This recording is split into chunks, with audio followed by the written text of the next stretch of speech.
Y esta palabra muertos, negros, viene siendo un sustantivo neutral. Un sustantivo neutro. Déjame mojar aquí, ¿ok? Voy a mojar aquí un momentito para poder seguir. La palabra necus, que la vemos aquí. Necus. Necus. Y necus hace la función de un adjetivo. Los primeros. Es verdad. Los judíos fueron los primeros en ser predestinados y escogidos, y luego los gentiles por su voluntad de Dios. Nosotros fuimos primero que los gentiles, porque los gentiles estaban lejos de Dios, separados de Dios. Y aquí utilizamos en Romanos 6, versículo 1 en adelante. Versículo 1 en adelante, cuando Pablo dice muertos al, porque esa palabra al es un artículo de contracción. La palabra al es un artículo de contracción. Y cuando dice muertos al pecado, no es lo mismo que muerto en con la preposición en nuestro delito. Romanos 6, 1 en adelante, muerto al pecado, lo voy a discutir separado.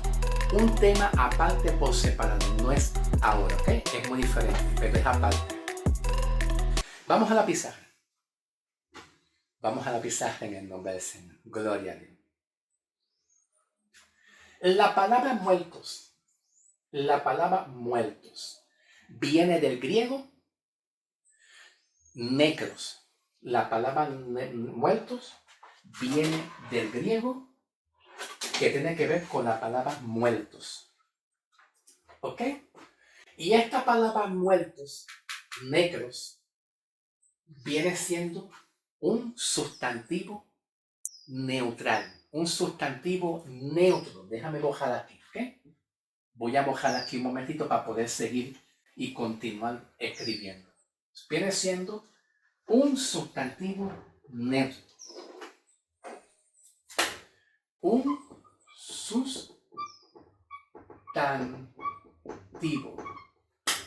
Un sustantivo neutro. Al estar en un sustantivo neutro, pues tiene dos interpretaciones. Al estar como un sustantivo neutro, ¿ve? Neutral, ni hi ni ha, pues tiene dos significados. Número uno, significa una persona sin vida. Sin vida. Una persona humana en la tierra que no tiene vida en el contexto que murió terrenalmente. No tiene vida en la tierra porque murió de muerte natural. Está muerto de muerte natural. Ya está muerto, solamente queda un simple cuerpo. ¿Ok? Perfecto. La segunda interpretación de la palabra muertos del griego, que es necros, la segunda interpretación es la persona que está separado o también está lejos. ¿Lejos de qué o de quién? Pues separado o lejos de Dios.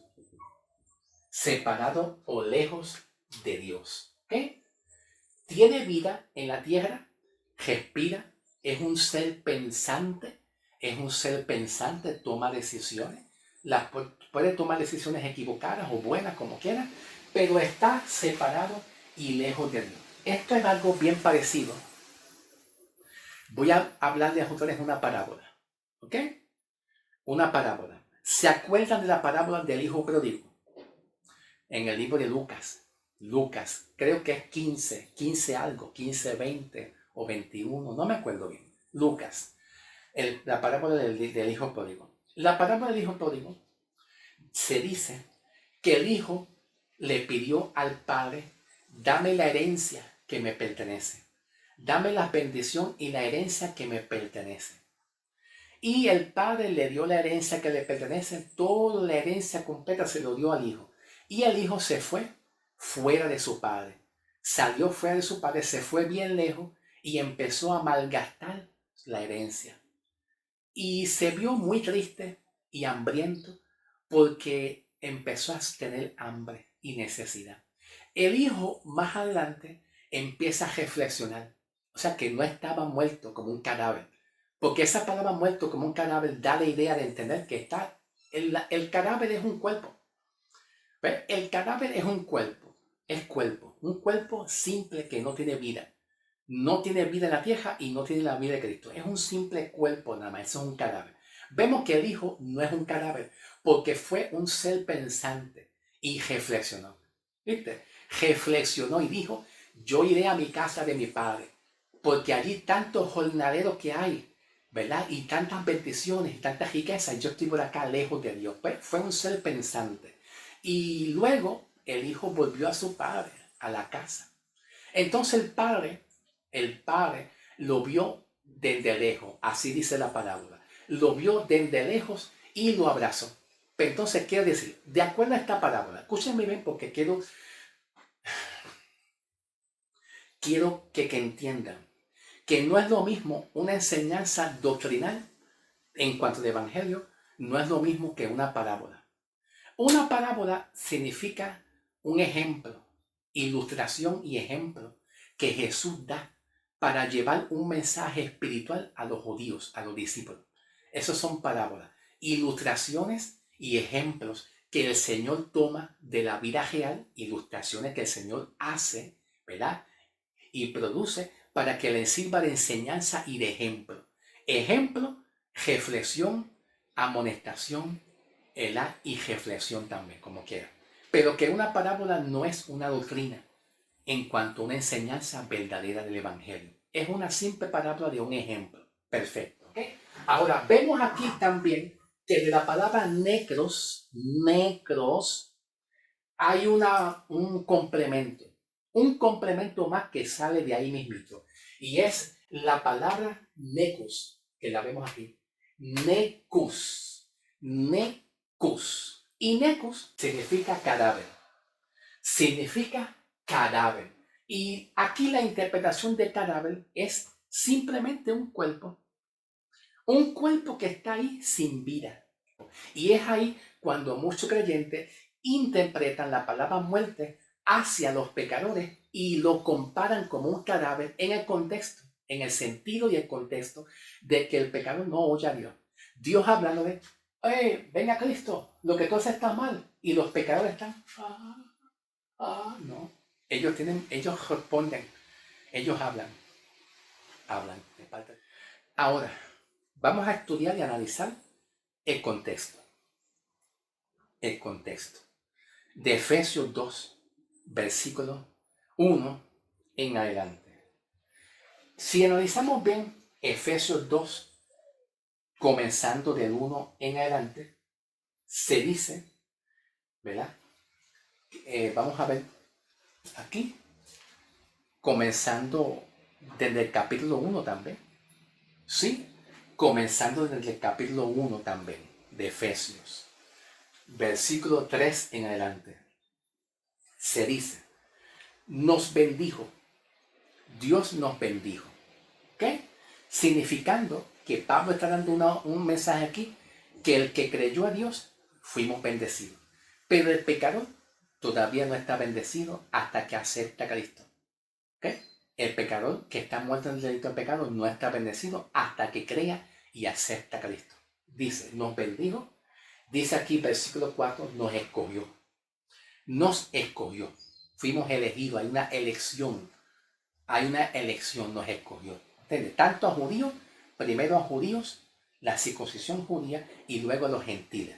Esa es la idea principal de Pablo. Esa es la intención de Pablo y ese es el pensamiento de Pablo. Primero a los judíos y luego a los gentiles, porque así es como Pablo lo describe.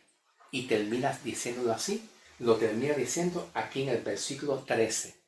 Luego a ustedes, los gentiles, que se convirtieron a Cristo y pasaron a ser iglesia, el cuerpo de Cristo. ¿Okay? La idea de Pablo es decir, primero nosotros los judíos fuimos predestinados, elegidos, bendecidos. Y luego ustedes, pues los gentiles se añadieron como parte del cuerpo de Cristo. ¿Ok? Perfecto. Nos bendijo, nos escogió y nos escogió para que fuéramos santos. Los que están muertos en delito en pecado no son escogidos y no son santos. Se hacen santos cuando ellos vienen a Cristo. Por lo tanto, ellos no son santos hasta que vienen a Cristo y sean justificados. Siguen siendo pecadores. Versículo 5. Nos predestinó y nos adoptó como hijos. Como hijos. Por lo tanto, el pecador no es hijo de Dios, sigue siendo un hijo del diablo. Y Pablo lo expresa aquí en el capítulo 2. En el capítulo 2. Más luego voy para el capítulo 2, ¿ok? Nos escogió, nos predestinó y nos adoptó como hijos. Pero entonces un pecador pagano, sin Cristo, que no ha sido regenerado y que está muerto en delito en pecado, pues todavía no es hijo. Hasta que venga Cristo, Dios lo hace hijo, ¿ok? El versículo 7 dice, tenemos redención y perdón de pecado. La persona que está muerta en delito en pecado todavía no tiene redención. Todavía sigue muerto en pecado, ese delito no es redimido, no es justificado, no es sellado con el Espíritu Santo. Sigue siendo un pecador. Tenemos redención y perdón de pecado. Todavía sigue siendo un pecador. Versículo 9. Nos hizo conocer el misterio. Pablo dice, nos hizo conocer el misterio de su voluntad, que es el Evangelio. El Evangelio de salvación, es el misterio oculto que estaba escondido, y eso lo vamos a ver en el contexto, que es el capítulo 3. Capítulo 3, versículo 1 en adelante. El misterio es el Evangelio de su voluntad, que estaba escondido antes de la fundación del mundo para todos judíos y gentiles, para que conozcan a Cristo. Nos hizo conocer el misterio. Una persona que está muerta en delito en pecado, pues no conoce el misterio. Porque si conociera el misterio, hubiera pues venido a Cristo, pero no conoce el misterio de salvación. Número 10, versículo número 10. Nos predestinó y nos escogió. ¿Verdad? Nos escogió y nos escogió. Versículo 12. Nosotros fuimos los primeros. ¿Es verdad? Los judíos fueron los primeros en ser predestinados y escogidos, y luego los gentiles, por su voluntad de Dios.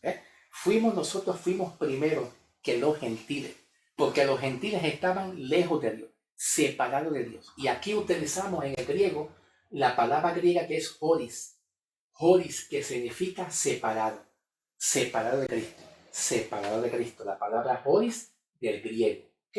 Perfecto. Y el número 13 dice luego ustedes.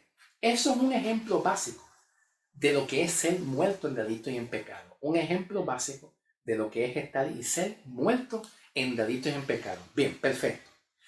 Aquí mismito, vamos para el capítulo 2 de Efesios. Comenzando con el versículo 2 en adelante, ¿ok? Comenzando con el versículo 2. No voy a leer todo el capítulo. No, todo el capítulo no, pero por lo menos lo más importante, ¿ok? Dice así. En lo que antes anduvieron de acuerdo a la corriente de este mundo y conforme a la voluntad del príncipe de las potestades del aire. ¿Quién es el príncipe de la potestad del aire? Satanás y los demonios. En la Biblia aparece príncipes y potestades, pero la palabra príncipes y potestades hace referencia a líderes y gobiernos en la tierra, que están firmes en la tierra, liderando y gobernando. Una cosa es príncipes y potestades terrenales en la tierra, que viene siendo gobernantes y líderes liderando en una posición de postura como un gobernante o un líder en la tierra. Y otra cosa es los príncipes de las potestades del aire. Cuando dice aire, pues quiere decir que son los demonios. Son los demonios que están por los aires. Y dice Pablo que el pecador gentil, que está muerto en el delito en pecador, pues está siendo gobernado, controlado por el príncipe de las potestades del aire, que es Satanás. Entonces Pablo dice aquí, de ese espíritu que opera en los hijos de desobediencia. Entonces, una persona muerta en delito en pecado, pues es hijo de desobediencia. Es hijo de la desobediencia, que es Satanás y los demonios. Porque los demonios lo que hacen es que tú desobedezcas la palabra de Dios. Hijo de desobediencia. Dios lo ve como un hijo, pero que desobedece a Dios. Versículo 3. También en estas cosas vivíamos nosotros antes de las pasiones de nuestra carne. Dice Pablo, también en estas cosas vivíamos nosotros. Bien importante considerar los pronombres en el versículo 3. Los pronombres. Porque muchas iglesias cuando leen nosotros, sí, nosotros la iglesia. Pero Pablo está diciendo nosotros en cuanto a los judíos. ¿Ok? A los judíos. No es a los gentiles. Solamente Pablo le está diciendo a los gentiles como una breve testimonio de que cómo los judíos se convirtieron a Cristo. Y luego cómo ustedes se convirtieron a Cristo y llegaron al conocimiento de la verdad, que son a través de Cristo. ¿Ok? Este pronombre, nosotros, hace referencia al judío primero. Y eso mismo Pablo lo expresa en Romanos 1, 16 y 17. ¿Ok? Romanos 1, 16 y 17. No tengo tiempo para ir a Romanos porque me toma mucho tiempo. ¿Ok? Dice Pablo, continuamos aquí. También estas cosas vivíamos nosotros antes en las pasiones de nuestra carne, haciendo los deseos de nuestra voluntad, de nuestra carne y de nuestra mente. Y éramos totalmente hijos de la ira, como los demás. Éramos también hijos de la ira, ¿ok? Como los demás. Entonces, observa cómo Pablo termina aquí diciendo en el versículo 13, vamos para el versículo 13. Pero ahora, por medio de Jesucristo, ustedes que antes estaban lejos, se han acercado a Cristo por la sangre de Cristo. ¿Ve? Ahora Pablo dice, Pablo da un cambio, ¿ve? Un giro. Primero Pablo se dirige a los judíos, a los de la circuncisión, que es el remanente de Israel. Y luego se dirige a los gentiles, cuando los gentiles paganos escucharon el evangelio y fueron salvos, y creyeron, y fueron justificados. Ahora Pablo en el versículo 13 dice, pero ahora por medio de Jesucristo, ustedes antes estaban lejos. Quiere decir que una persona que esté muerta en delito en pecado es lo que te estaba diciendo, que está separado, que es en el griego es horis, o que está lejos sin vida. Pero entonces vamos a resumir. Vamos a resumir porque estoy en la segunda parte y no he terminado. Es mucho material, ¿ok? Falta el video 3. Vamos a resumir. ¿Qué es una persona muerta en pecado? Que cuando llegue el video 3 voy a seguir complementando todo lo que voy a hablar aquí, ¿ok? Todo lo que voy a hablar aquí voy a seguir agregando y añadiendo más. Agregando y enseñando más enseñanza. ¿Qué significa básicamente una persona muerta en delito en pecado? Pues aquí está, por lo menos lo que acabamos de leer. Lo que acabamos de leer, aquí está básicamente. Separado de Cristo. Ser un pecador. ¿Ves? Ser un pecador. Que ahí la palabra pecado o pecador. Pecador es la persona que peca. Que comete transgresión. Y la palabra pecado en el griego es hamaltía. Hamaltía en el griego. No tengo tiempo para escribirlo aquí porque es que me toma mucho tiempo.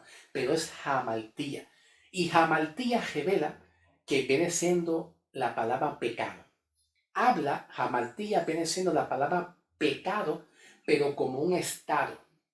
Pecado como un estado de una persona pecador. Que la persona es un pecador en su estado que se encuentra. Es llamado un pecador. ¿Ves? Un pecador. Entonces está la palabra hamaltía y está la palabra hamaltano. Hamaltía es un sustantivo. Hamaltía, la palabra pecado, hamaltía es un sustantivo. Pero la palabra hamaltano, que es un complemento de la palabra hamaltía, ya la palabra hamaltano no es un sustantivo como tal. Más bien funciona como una transgresión de la ley. Transgresión de la ley. Que transgresión de la ley viene siendo un acto pecaminoso. Donde el pecador que está en un estado de su naturaleza como un pecador, se ha llamado un pecador como un estado de naturaleza. Pues el pecador comete pecado. Y esa palabra hamaltán, que es un complemento de la palabra hamartía, significa un pecador que violenta el mandamiento de Dios continuamente. Hamaltán, un verbo. Hamaltán, ¿ok? Pero entonces, dice, son pecadores. Número 3, están gobernados y manipulados con el espíritu gobernante. Aquí, como dice Pablo, los príncipes de las potestades. Número 4, son hijos de desobediencia, que lo que hacen es desobedecer continuamente. Número 5, andan en los deseos de su carne. Y número 6, hijos de la ira. Hijos de la ira significa que están bajo la condenación. Están completamente bajo la condenación. Hasta que Cristo venga, a través del Evangelio, se le predique a ellos, oyen, y después Dios le da vida y salvación y perdón de pecado. Perfecto. Hasta el momento podemos decir, básicamente hablando, todo lo que yo le acabé de hablar y lo que te estoy hablando ahora, eso significa estar muerto en delito en pecado. Porque en el próximo video yo voy a complementar más, a dar evidencias y pruebas por la Biblia de personas que realmente, aunque estén muertos en delito en pecado, pueden oír la voz de Dios. Pueden responder la voz de Dios y que no son como unos cadáveres. No son como unos cadáveres como muchos piensan. ¿Okay? Todo eso lo vamos a hablar en el próximo video. Pasemos al próximo video. Ok. Pasemos, gloria a Dios, pasemos al próximo video, porque en el próximo video vamos a ir a Mateo. A Mateo para ver personajes de la Biblia que tuvieron comunicación con Jesús, pero que estaban muertos. Tuvieron comunicación unos a otros, pero que Dios los consideraba muertos porque eran paganos. Y más adelante, pasaremos a Génesis. Para continuar con personas en Génesis, que en el libro de Génesis hubieron pecadores que están muertos en el delito en pecado, pecadores, pero que siguieron teniendo comunicación con Dios y que no estaban muertos. Que no estaban como un cadáver, ¿ok? Todo eso lo vamos a discutir en los próximos videos. Pasemos al próximo video.